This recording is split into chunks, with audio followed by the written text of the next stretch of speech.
इश्तराकियत या सोशलिज्म ऐसे समाजी निज़ाम को कहते हैं जिसमें पैदावारी ज़राए, ज़मीन, मदनियात, कारखाने, बैंक, तिजारत वगैरह मुआशरे की इज्तिमाई मलकियत होते हैं और उनकी पैदावार ज़हनी या जिस्मानी काम करने वालों की तख्लीकी मेहनत के मुताबिक तकसीम की जाती है। सोशलिज्म का सबसे मशहूर तसव्वुर कार्ल मार्क्स और फ्रीडरिक एंगल्स ने दिया। उनके मुताबिक किसी भी सोशलिस्ट समाज की 3 बुनियादी खुसूसियात होती हैं। ज़राए पैदावार मुश्तरका मलकियत होते हैं, तमाम फैसले जमहूरी तरीके से किए जाते हैं और ये कि अशिया मुनाफे के बजाय उनकी इफादियत की वजह से बनाई जाती है। इश्तराकियत का मफहूम इससे ज्यादा कुछ नहीं कि इश्तराकियत या कम्युनिज्म इस्तेहसाल से पाक मुआशरे का क़याम है जहां इंसान की मांग का खात्मा होगा। इश्तराकियत मार्क्सिज्म एक समाजी साइंस है जो तबकाती और गैर मुसावियाना समाज के खिलाफ ठोस और मादी जहदोजहद के कवानीन की आगाही देती है। इंसान को अपना मुक़द्दर खुद बनाने की तरगीब और तमाम समाजी जरिए पैदावार को भरपूर इस्तेमाल करके इंसानी समाज से इस्तेहसाल, भूख, नंग, इफलास का मुकम्मल खात्मा करके रोटी कमाने की जिल्लत आमेज मजदूरी से नजात और इस मेहनत को तख्लीक और तस्खीर कायनात के लिए कार आमद बनाना है, न कि सारी जिंदगी इंसानों की एक बड़ी अक्सरियत चंद लोगों की मुराद और अय्याशियों के लिए मजदूरी और गुलामी करती रहे और यही सरमायादारों को काबिल कबूल नहीं, जिससे उनका सरमाया पर कायम रुतबा और फजलीत को नुकसान पहुंचे।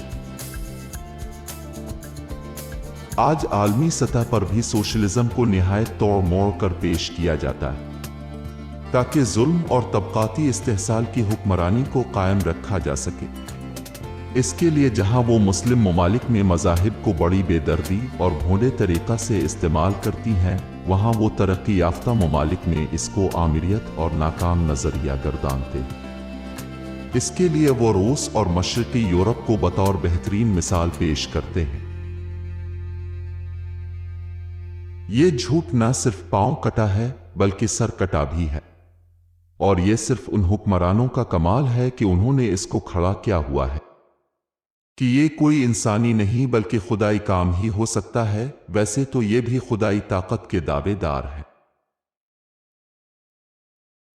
हक़ाइक़ और तारीख हमें यह बताते हैं कि रूस में लीनिन की क़यादत में अवाम की एक बड़ी अक्सरियत ने जालिम तरीन ज़ार शाही की सरमायादाराना हुकूमत का तख्ता उलट कर मजदूर जमहूरियत कायम की। तमाम ज़राए पैदावार को मेहनत कशों के जमहूरी कंट्रोल में दिए कर भरपूर इस्तेमाल में लाकर ज्यादा से ज्यादा पैदावार करके अवामी जरूरतों को पूरा करने की मुकम्मल कोशिश की गई, जिसके नतीजा में इस इनकलाब ने रूस को चंद ही दहाइयों में एक पसमानदा तरीन मुल्क से, जो आज के पाकिस्तान से भी कहीं ज्यादा पसमानदा मुल्क था, न सिर्फ तरक्की याफ्ता बना दिया बल्कि सोवियत यूनियन दुनिया की दूसरी बड़ी सुपर पावर बनकर उभरा। ये तरक्की न सिर्फ इंसानी तारीख में पहली बार हुई थी बल्कि सरमायादारना समाज में ऐसी आला और तेज तरीन तरक्की का तसव्वुर भी नापैद है, जिसकी बदौलत समाज में इंसान की हकीकी आज़ादी को ठोस मादी बुनियादें मुयस्सर आए। हमारे दुश्मन भी इसका इकरार करेंगे। खानदगी 99% थी। दुनिया में सबसे ज्यादा यूनिवर्सिटी होल्डर, डॉक्टर, इंजीनियर, साइंसदान और माहिरीन रूस के पास थे। तरक्की की शरह 28% से 30% तक पहुंच गई थी। खलाई निजाम में भी रूस को दुनिया में अव्वल हैसियत हासिल है। उसने सबसे पहले चांद पर खलाई शटल भेजकर दुनिया को हैरान कर दिया। 30 से ज़ायद बुनियादी और अहम सनतों में دنیا کی سب سے زیادہ پیداوار کرتا تھا۔ آج بھی انڈر گراؤنڈ میٹرو کے نظام میں دنیا کے پہلے نمبر پر ہے۔ عورتوں کی مردانہ حاکمیت اور طبقاتی درجاتی استحصال کے خلاف عملی اقدامات کیے گئے۔ بچوں، بوڑھوں اور عورتوں، جو سرمایہ دارانہ سماج میں سب سے زیادہ ظلم کا شکار ہوتے ہیں، کو مکمل ریاستی تحفظ دیا گیا۔ بنیادی اور ثانوی تعلیم تمام آبادی کے لیے مفت اور لازمی تھی۔ بے روزگاری ایک جرم تھا۔ نظام کے مسائل کو حل کرنے کا واحد طریقہ یہی ہے کہ دولت پیدا کرنے کے تمام بنیادی ذرائع کو قوم کی مشترکہ ملکیت بنا دیا جائے، تاکہ دولت کی پیداوار اور تقسیم قومی مفادات کے مطابق ہو۔ یہ کام سماجی انقلاب کے ذریعے ہو سکتا ہے، جو محنت کش عوام کی رہنمائی میں برپا ہوگا اور وہی اشتراکی ریاست کی تنظیم کریں گے۔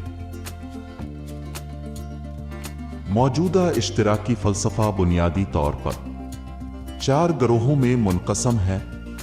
چاروں گروہ اس بات پر متفق ہیں کہ چونکہ تمام معاشرتی امراض و مسائل کی جڑ شخصی حق ملکیت ہے، اس لیے وسان پیدائش کی شخصی ملکیت کو ختم کر دینا چاہیے۔ ان گروہوں میں اختلاف اس بات پر ہوتا ہے کہ ایسی ریاست کو تشکیل دینے کے لیے کیا طریقہ اختیار کیا جائے۔